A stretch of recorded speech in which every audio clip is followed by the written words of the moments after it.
నమస్తే, welcome to our channel. నేను విశాల్ని.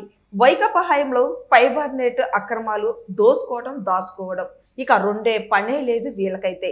So దీని మీద పూర్తిగా విశ్లేషించడానికి మనతో పాటు ఉన్నారు సుజిత్ గారు ఉన్నారు. వారిని అడిగి కొన్ని విషయాలు మనం తెలుసుకుందాం. సుజిత్ గారు నమస్కారం. నమస్తే మేడం. సో వైకాపా హయాంలో ప్రతి ఒక్కటి దోచుకోవడం అంటూ జరుగుతానే వస్తుంది. సో ప్రజలు వింటానే ఉన్నారు, చూస్తానే ఉన్నారు. ఇప్పుడు ఫైబర్ నెట్ కూడా అక్రమాలకు దారి తీస్తున్నట్టు కూడా వచ్చింది వార్తలో. సో దీని మీద మీ స్పందన ఏంటి? నిజంగా మేడం, ఇదైతే మాత్రం నాకెందుకో ఒక రకమైనటువంటి ఎలర్జెటిక్ అనిపిస్తుందండి. వైఎస్ఆర్సీపీ వాళ్ళ దోపిడీకి అదుపు లేదా, వాళ్ళకంటూ అసలు ఆ ఆశకు హద్దు లేదా, ఏ విధంగా అయినా దోచుకోవచ్చు, అంటే దోపిడీ ఇన్ని రకాలుగా కూడా చెయ్యొచ్చు అనేది వైఎస్ఆర్సీపీ వాళ్ళు అధికారంలోకి వచ్చిన తర్వాత చిన్న చితక స్కామర్లకు బాగా వాళ్ళు తెలియజేశారండి. అంటే ప్రతి దాంట్లో కూడా దోపిడీ చూసాం. ఎగ్ పఫ్ల గురించి దోపిడీ చూసాం. ఎగ్ పఫ్ల పేరుతో తిన్నటువంటి డబ్బులు, తర్వాత జగన్మోహన్ రెడ్డి గారి ఇంటికి వేసినటువంటి ఇనుప కంచెలు, తర్వాత రోడ్ల పేరుత, ఇసుక పేరుత, తర్వాత భూముల కబ్జాలు కానీ, లేదంటే కనుక మన మాఫియాస్ కానీ, లేదంటే కనుక రేషన్ మాఫియా అని చెప్పేసి, తర్వాత మన లిక్కర్ మాఫియా అని చెప్పేసి, సో ఇలా రకరకాల మాఫియాలు, అంటే ఇవన్నీ గతంలో మనం చూసినవే. ఇసుక మాఫియా అని, లేదంటే లిక్కర్ మాఫియా అని, రేషన్ మాఫియా అని, ఇవన్నీ పెద్ద పెద్ద స్కామ్స్ ఇవి మనం గతంలో చాలాసార్లు చూసాం. మరీ దారుణంగా ఈ ఎగ్ పఫ్లకు, తర్వాత ఈ గ్రిల్స్కి, ఇటువంటి వాటిలో కూడా స్కాములు చేయొచ్చు అనేది జగన్మోహన్ రెడ్డి గారు చాలా స్పష్టంగా చెప్పారు, మనకు చూపించారు. ఈ విధంగా స్కాములు చేయొచ్చు, ఇలా డబ్బులు సంపాదించుకోవచ్చు. ఇప్పుడు ప్రజెంట్ కొత్తగా ఏంటంటే ఏపీ ఫైబర్ నెట్ అనమాట. యాక్చువల్గా ఈ ఏపీ ఫైబర్ నెట్ అనేది తెలుగుదేశం పార్టీ గవర్నమెంట్ అనేది 2014లో ఫామ్ అయిన తర్వాత ప్రజలందరికీ నాణ్యమైనటువంటి ఇంటర్నెట్ సేవలు అందించడం కోసం అనే ఒక మంచి లక్ష్యంతో, మంచి సదుద్దేశంతో ఈ ఫైబర్ నెట్ అనేది తీసుకొచ్చిన తర్వాత అప్పుడు చంద్రబాబు నాయుడు గారి గవర్నమెంట్ నెలకి కేవలం 155 రూపాయలకే వాళ్లకు టీవీ ఛానల్స్తో పాటు ఇంటర్నెట్ కూడా ప్రొవైడ్ చేసేవాళ్ళు.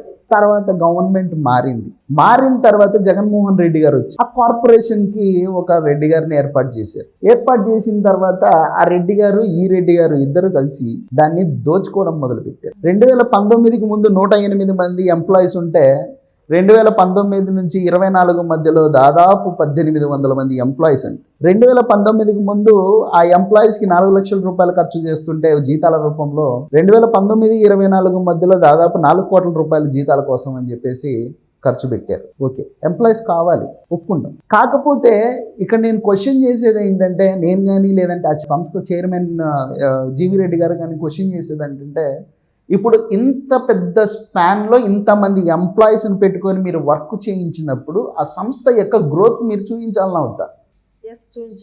కరెక్ట్ కదా. ఇక్కడ ఏం జరిగిందంటే 2019కి ముందు 10 లక్షల మంది సబ్స్క్రైబర్లు ఉంటే ఆ సంస్థలో 19-24 మధ్య ఆ సబ్స్క్రైబర్ శాతం సగానికి పడిపోయింది. అంటే 5 లక్షల మంది సబ్స్క్రైబర్లు వచ్చారు. అంటే మీరు సంస్థని నాశనం చేశారు, ఖర్చు పెంచేశారు, రాబడి తగ్గించేశారు. ఆ సంస్థని కంప్లీట్గా డిమాలిష్ చేసే విధంగా తీసుకెళ్ళిపోయారు, పూర్తిగా నష్టాల పాలు చేశారు. ఇదే ఇంకొక రకం. అంటే ఈ జగన్మోహన్ రెడ్డి చేసినటువంటి పనులు ఏంట్రా అంటే, జగన్మోహన్ రెడ్డి గారు మీకు ఒకానొక సందర్భంలో ఇంతకుముందు ఎప్పుడో చేసిన వీడియోలలో చెప్పాను అనమాట. ఆయన ఈగోని చల్లబరచడం కోసం కొంతమందిని తిట్టించడానికి, లేదంటే కనుక వాళ్ళ మీద షార్ట్ వీడియోలు చేయించడానికి, లేదంటే సినిమాలు తీయించడానికి చాలా ఇంట్రెస్ట్ చూపిస్తారనమాట.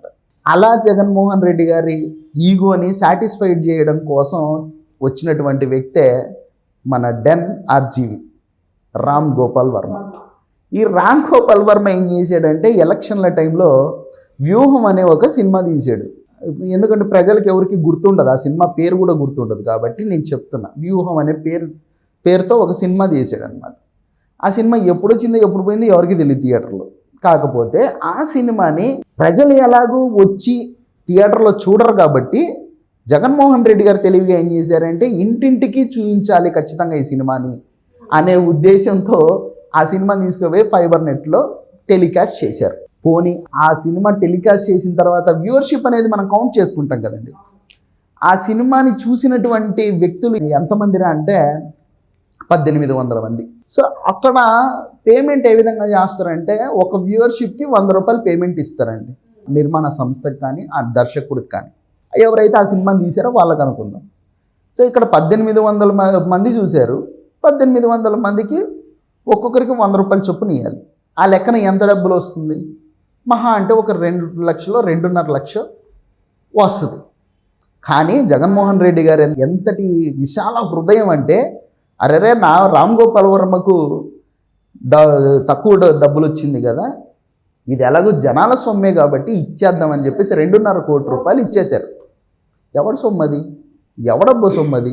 రామ్ గోపాల్ వర్మ ఆడ అబ్బ సొమ్మ, లేకపోతే నీ అబ్బ సొమ్మ? ప్రజలు ట్యాక్సులు కట్టిన డబ్బులు అది, ప్రజలు కష్టార్జితం, వాళ్ళు చెమటోర్చి డబ్బులు సంపాదించి వాళ్ళకు వచ్చినటువంటి ఆదాయంలో ప్రభుత్వానికి కడుతున్నటువంటి ట్యాక్సుల రూపంలో వచ్చేటటువంటి డబ్బులు అది. ఇదే మీ వైఎస్ఆర్సీపీ పార్టీ వాళ్ళు అయి ఉండుంటే, ఇటువంటిది ఏదన్నా కానీ గతంలో జరుగుండుంటే, మీరు అధికారంలో ఉన్నప్పుడు తెలిసిండుంటే మీరేం మాట్లాడేవారు? నీ అమ్మ కూడా డబ్బులు ఇష్టారీతను ఖర్చు పెట్టుకోవడానికి, ఇష్టారీతను వాడుకోవడానికి అని చెప్పి కోడాలి నానిగారు మాట్లాడే భాషలో మాట్లాడేవారు. కానీ కూటమి నేతలు పాపం కొంచెం చంద్రబాబు నాయుడు గారికి భయపడతారు కాబట్టి అటువంటి భాషను వాడలేరు కాబట్టి, సో డైరెక్ట్గా ఏమంటారంటే ఇదంతా ఎవడప్ప సొమ్ము, జనాలది కదా, సో మీరు ఎందుకు ఈ విధంగా దోచుకుంటున్నారు ఎందుకు అని చెప్పేసి. ఇక్కడ ఇందులో ఇంకొక చిన్న మెలిక కూడా ఉంది. జగన్మోహన్ రెడ్డి గారు A1 కదా, అక్యూజ్డ్ నెంబర్ 1. ఆయనకు ఉన్నటువంటి ఈ సిబిఐ ఈడీ కేసులలో ఆయన తోడుదొంగ ఒక ఆయన ఉన్నాడు, ఆయన పేరు విజయసాయి రెడ్డి. ఆయనను ఈ మధ్య కొత్తగా విజయ్ శాంతిరెడ్డి కూడా అంటున్నారు. ఎందుకంటే సో విశాఖలో ఒక గిరిజన మహిళ, అంటే ఆవిడది రాయలసీమ, ఆ మహిళ విశాఖలో దేవాదాయ శాఖలో పనిచేస్తుంటుంది. ఆ ఇన్సిడెంట్ అంతా జనాలకు బాగా తెలుసు. అక్కడదా ఆగిపోయి ఉంటే విజయసాయి రెడ్డి గారు బాగుండేదేమో. పాపం ముసలాడికి దసరా పండగ అని చెప్పేసి శాంతి గారు మాత్రమే సరిపోలేదనుకుంటా. మరి ఆవిడ చెల్లెళ్ళు ఇద్దరు ఉంటే, ఒకరి పేరు ప్రియాంక, ఒకరి పేరు ఇందిర, వాళ్ళని కూడా ఈ ఫైబర్ నెట్లో ఉద్యోగాలు వేయించేసాడు. అంటే అర్హతలు లేకపోయినా ఎటువంటి ప్రభుత్వం నుంచి నియామకానికి సంబంధించినటువంటి నోటీసులు కానీ లేదంటే అపాయింట్మెంట్ లెటర్స్ కానీ ఏమీ లేకపోయినా వాళ్ళని అన్అఫిషియల్గా దాంట్లో చేర్చి జస్ట్ వాట్సాప్లో జాయిన్ చేశాడంటండి. ఇంత ఈజీనా గవర్నమెంట్ జాబ్? దోపిడీ ఇంత ఈజీనా? వాట్సాప్ ద్వారా ఆవిడ్ని వాళ్ళిద్దరిని జాయిన్ చేయించేసి వాళ్ళిద్దరికి ఒక్కొక్కరికి 2 లక్షలు 3 లక్షలు శాలరీలు. ఎవడబ్బా సొమ్మిది? మరి ఇప్పుడు మీ అనునయులకు, మీ యొక్క ఫాలోయర్లకు, మీ దోపిడీకి ఎవరైతే సహకరిస్తున్నారో వాళ్ళందరికీ దోచిపెట్టడానికేనా ప్రజలు కట్టే సొమ్ముల్ని వాడుకుంటున్నది మీరు? ఈరోజు సంస్థ దారుణంగా దివాలా తీసే పరిస్థితిలో ఉంది. ఇదే సంస్థ కనుక మంచిగా ఉండుంటే కనుక బయట ప్రైవేట్ నెట్వర్క్ని ప్రజలు ప్రైవేట్ నెట్వర్క్ల వైపు చూడాల్సిన అవసరం ఉండేది కాదు కదా. 355 రూపాయలు మీరు డబ్బులు తీసుకుంటున్నారు నెట్వర్క్. మీరు ఏం ప్రొవైడ్ చేస్తున్నారు? ఏం సర్వీస్ ఇస్తున్నారు జనాలకి? 5 ఏళ్ల పాటు ఒకసారి 250 చేశాడు, ఇంకొకసారి మళ్ళీ 100 పెంచి 355 రూపాయలు చేశాడు జగన్మోహన్ రెడ్డి. నువ్వు చేసిన తర్వాత సబ్స్క్రైబర్లను ఏమన్నా పెంచావా? లేదంటే దాని సంస్థలో నుంచి మంచి సర్వీస్ ఏమన్నా ఇవ్వగలిగావా? ఇలా ప్రతిదాన్ని దోచుకోవడానికే నువ్వు ఎంతసేపు దాని గురించి దోపిడీ గురించి ఆలోచించావే కానీ ఆంధ్రప్రదేశ్ ప్రజలు నన్ను నమ్మి 51% ప్రజలు నన్ను నమ్మి 151 సీట్లు నాకు ఇచ్చారు. ఈ ఆంధ్రప్రదేశ్ నా కుటుంబం కదా, ఈ ఆస్తులన్నీ నేను కాపాడాలి కదా, ఈ సంపదని నేను ప్రజలకే పంచాలి కదా అని అనుకోలేదు. నువ్వు ఇష్టారీతం దోచుకుంది. ఇప్పుడు తొందరలో వాటి మీద కేసులు కూడా ఫైల్ అయినాయి. డెఫినెట్గా జగన్మోహన్ రెడ్డి గారిని, అలాగే విజయసాయి రెడ్డి గారిని, ఆ శాంతి గారిని, ఈ ప్రియాంక గారిని, ఇందిరా గారిని అందరినీ చట్టం చూసుకుంటుంది. ఆ దిశగా కూటమి ప్రభుత్వం అడుగులు కూడా వేస్తుంది. Okay, thank you.